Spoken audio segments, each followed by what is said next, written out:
Share market में invest किया है और अच्छा खासा प्रॉफिट भी हो रहा है, लेकिन अब प्रॉब्लम ये आ रही है कि उस प्रॉफिट को अगर रियलाइज करते हैं तो ऐसे में कैपिटल गेन टैक्स पे करना होगा। अगर आप एक इन्वेस्टर हैं और इन्वेस्ट करते हैं आप लिस्टेड इक्विटी शेयर्स के अंदर थ्रू रिकॉग्नाइज्ड स्टॉक एक्सचेंजेस, तो ऐसे में जो कैपिटल गेन अराइज होता है, जो प्रॉफिट अराइज होता है, depending upon the period of holding, आपने उसको कितने समय के लिए होल्ड किया उस शेयर्स को, आपके केस में जो है कैपिटल गेन कैलकुलेट किया जाता है।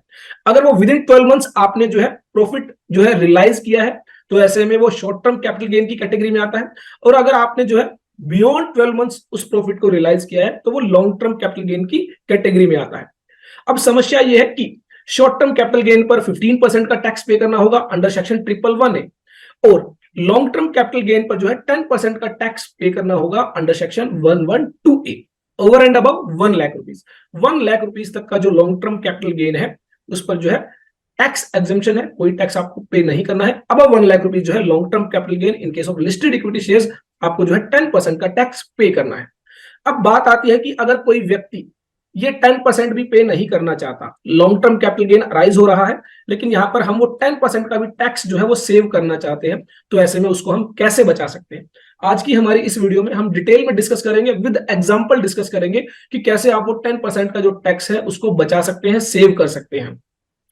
कैपिटल गेन के रिगार्डिंग अगर आपको डिटेल्ड नॉलेज चाहिए तो ऐसे में हमारी एक डिटेल्ड वीडियो जो है ऑलरेडी यूट्यूब पर अपलोडेड है, आपको जो है डिस्क्रिप्शन में भी लिंक दिया गया है और साथ ही जो है ऊपर की तरफ लिंक आपको दिया गया है जहां से आप उस वीडियो को देख सकते हैं और शेयर्स के रिगार्डिंग किस तरह से कैपिटल गेन राइज होता है। अगर आप एक ट्रेडर हैं तो ऐसे में कैसे बिजनेस इनकम आप कैलकुलेट करते हैं, काफी सारी बातें जो है डिटेल में डिस्कस की गई है।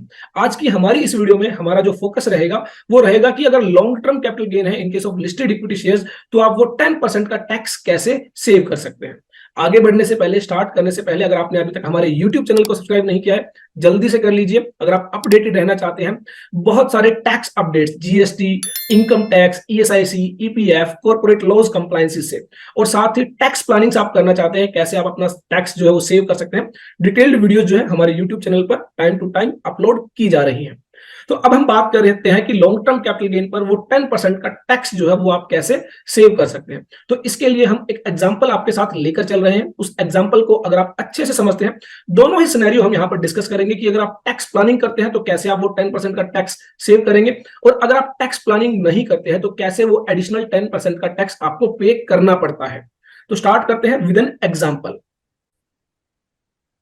हम जो स्ट्रेटेजी यहां पर डिस्कस करने वाले हैं उसको बेसिकली कहा जाता है प्रॉफिट हार्वेस्टिंग स्ट्रेटेजी, जिसके जरिए जो है आप टैक्स प्लानिंग कर सकते हैं, अपना टैक्स सेव कर सकते हैं। तो मान लीजिए मेरी एक इन्वेस्टमेंट है, मैंने किसी कंपनी के जो है लिस्टेड कंपनी के इक्विटी शेयर्स को परचेज किया और वो इन्वेस्टमेंट की 2020 में, जहां पर 10 लाख रुपीस की इन्वेस्टमेंट की गई, और 2022 के अंदर उन शेयर्स की वैल्यू जो है वो बढ़कर हो जाती है 12 लाख रुपीस। इट मींस यहां पर 2 लाख रुपीस का जो प्रॉफिट है वो मैं जो है बेसिकली कमा चुका हूं, हालांकि वो मैंने रियलाइज नहीं किया है। जैसे ही मैं रियलाइज करूंगा मुझे क्या करना होगा, इस 2 लाख रुपीस में से 1 लाख रुपए पर कोई टैक्स पे नहीं करना है, और जो बैलेंस 1 लाख रुपीस है उस पर मुझे जो है 10% का टैक्स पे करना है, दैट इज 10,000 रुपीज। ये मेरा नॉर्मल सिनेरियो है अगर मैं इन शेयर्स को बेच देता हूं और जो है इस प्रॉफिट को जो है रियलाइज कर लेता हूं। अगर ये शेयर्स मेरे डीमेट अकाउंट में है, मैंने इनको नहीं बेचा है, तो ये अनरियलाइज्ड प्रॉफिट है, इस पर आपको कोई टैक्स पे नहीं करना। टैक्स आप जब पे करेंगे जब आप उन शेयर्स को बेच देते हैं। तो अब मान लीजिए मेरा जो व्यू है वो लॉन्ग टर्म होल्डिंग का है। इट मींस मैं इन शेयर्स को और लंबे समय के लिए होल्ड करना चाहता हूं। मुझे लगता है कि इन शेयर्स की वैल्यू नेक्स्ट ईयर जो है 10 लाख रुपीज से इंक्रीज होकर जो है 13 लाख रुपीज हो जाएगी। इट मींस अगर मैंने इस साल में इन शेयर्स को नहीं बेचा तो नेक्स्ट ईयर क्या होगा, 13 लाख रुपीज पर जो है मेरा 3 लाख रुपए का जो है वो लॉन्ग टर्म कैपिटल गेन होगा, और it means 1 lakh rupees per मुझे कोई टैक्स पे नहीं करना, तो नेक्स्ट ईयर मुझे 2 लाख रुपीज पर क्या करना होगा, टैक्स पे करना होगा, और नेक्स्ट ईयर मेरा जो टैक्स होगा वो होगा 20,000 रुपीज। तो इस तरह आप देखेंगे जब आप इक्विटी शेयर्स को होल्ड करते हैं, लिस्टेड कंपनीज के जो इक्विटी शेयर्स हैं उनको आप होल्ड करते हैं, और आपका जो व्यू है वो लॉन्ग टर्म इन्वेस्टमेंट का है, आपको पता है कि लंबे पीरियड के अंदर ये कंपनी अच्छा ग्रो करेगी और इस पर मुझे जो है अच्छा प्रॉफिट रियलाइज होगा, तो ऐसे में ये जो 1 लाख रुपीस की जो एग्जम्पशन है ये आपकी फिक्स रहने वाली है, इसमें कोई बदलाव नहीं होने वाला। चाहे जो है आप कितना भी प्रॉफिट अर्न करें, मिलेगी सिर्फ 1 लाख रुपए की ही एग्जम्पशन। इट मींस अगर 5 साल बाद आपका प्रॉफिट 5 लाख रुपीज है तो आपको जो है 4 लाख रुपीज पर टैक्स पे करना होगा, दैट इज 10%, 40,000 रुपीज। अब बात आती है कि क्या इस प्रॉफिट को हम किसी तरह जो है कम कर सकते हैं। प्रॉफिट को तो कोई भी कम नहीं करना चाहेगा, हम बात कर रहे हैं टैक्स को कम करने की। तो अब इस प्रॉफिट को तो हम सेम रखना चाहते हैं और टैक्स को कम करना चाहते हैं, तो इसके लिए हम एक स्ट्रेटेजी यहां पर अडॉप्ट कर सकते हैं, that is called profit harvesting strategy. इसके अंदर आपको बेसिकली क्या करना है, जो इक्विटी शेयर्स का पीरियड ऑफ होल्डिंग है वो है 12 मंथ्स। 12 मंथ्स के बियॉन्ड ये जो है लॉन्ग टर्म कैपिटल इन्वेस्टमेंट हो जाती है और इस पर जो है long term capital gain arise होता है। तो 2020 के अंदर मैंने जब ये शेयर्स 10 लाख रुपीज के खरीदे तो 2021 के अंदर इनकी वैल्यू लेट से मान लेते हैं 11 लाख रुपीज है, और वहां पर मैंने इनको जो है नहीं बेचा, और 2022 के अंदर इनकी वैल्यू 12 लाख रुपीज है। तो यहां पर मेरा जो है अगर मान लीजिए मैं इसको बेच देता हूं तो 2 लाख रुपीज का प्रॉफिट अराइज होता है, इस पर 1 लाख रुपीज मुझे टैक्स पे करना है। अब प्रॉफिट हार्वेस्टिंग स्ट्रेटेजी क्या कहती है? प्रॉफिट हार्वेस्टिंग स्ट्रेटेजी ये कहती है, अगर आपका लॉन्ग टर्म व्यू है, आप उसको लंबे समय के लिए होल्ड करना चाहते हैं, तो आप क्या करें, जब 2021 के अंदर इन शेयर्स की वैल्यू 11 लाख रुपीज हो जाती है तो आप एक बार के लिए इन शेयर्स को क्या कर दे, सेल कर दे।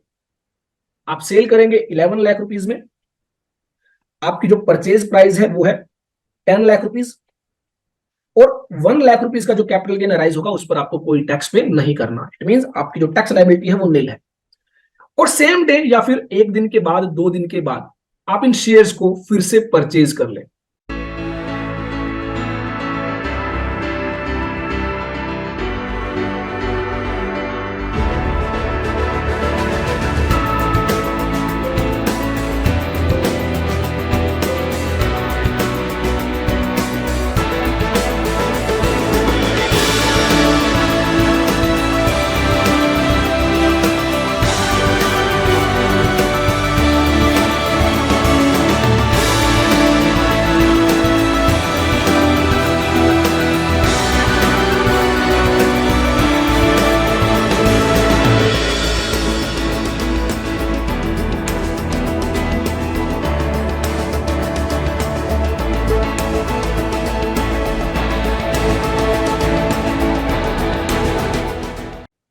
लेट से आपकी यहां पर जो शेयर्स की जो क्वांटिटी है वो 10 लाख रुपीज के अंदर जो है वो है आपकी 10,000 रुपीज इंटू 100 रुपीज जो शेयर है, तो 10 लाख रुपीज की आपकी इन्वेस्टमेंट है।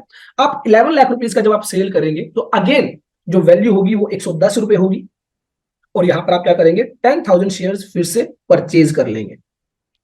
तो इट मींस आपकी जो क्वांटिटी है वो मोर एंड लेस सेम रहने वाली है।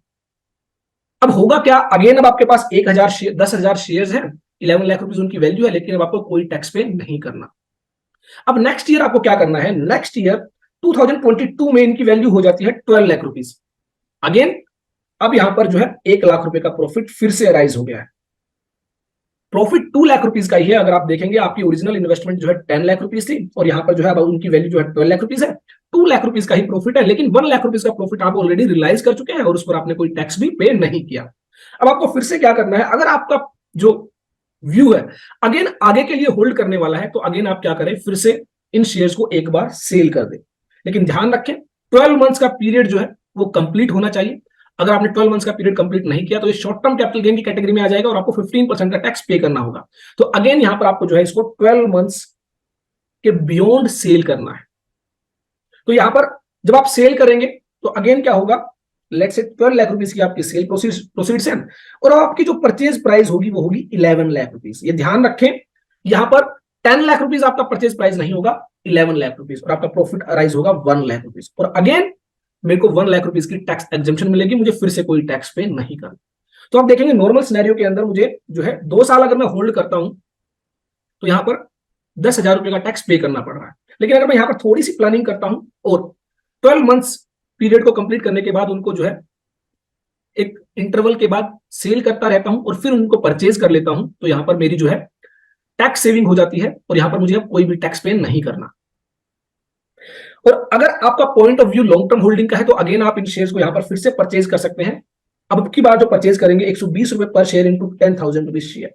और अगर आपको लगता है कि अब आपको जो है इन शेयर्स को होल्ड नहीं करना है तो आप यहां पर जो है इन शेयर्स को फिर से परचेज करने की जरूरत नहीं है, और विदाउट पेइंग एनी टैक्स आपने जो है 2 लाख रुपीज का जो प्रॉफिट है वो रियलाइज कर लिया है।